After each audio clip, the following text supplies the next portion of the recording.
কোটা সংস্কারের দাবিতে সারা দেশে আন্দোলনরত প্রিয় ভাই ও বোনেরা, খুনি হাসিনার রক্তচক্ষুকে উপেক্ষা করে আপনারা নিজেদের ন্যায্য, যৌক্তিক এবং সাংবিধানিক অধিকার আদায়ের লড়াই অব্যাহত রেখেছেন।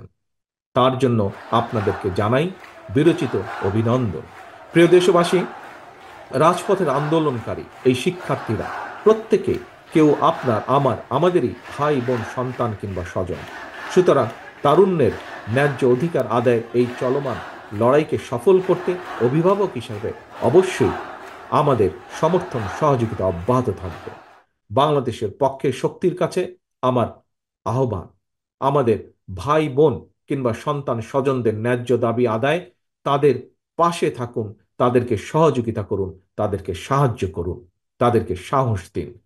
আওয়ামী হানাদার বাহিনী নৃশংসতার বিরুদ্ধে রাজপথে প্রতিরোধ গড়ে তুলতে সাহায্য করুন, তাদেরকে সহযোগিতা করুন, তাদেরকে স্লোগান তুলুন, ফয়সালা নয় আদালতে, ফয়সালা হবে রাজপথে।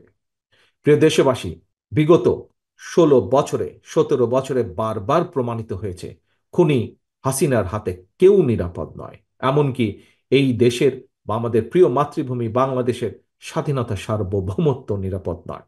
মিথ্যাবাদী প্রতারক হাসিনার কবল থেকে রাষ্ট্র ক্ষমতা উদ্ধার করে জনগণের কাছে জবাবদিহিমূলক সরকার প্রতিষ্ঠা করতে না পারলে, ছাত্র বলুন, শিক্ষক বলুন, যে কোনো পেশাজীবী মানুষের কথাই বলুন না কেন, কারো কোনো দাবি আদায় হওয়া সম্ভব নয়।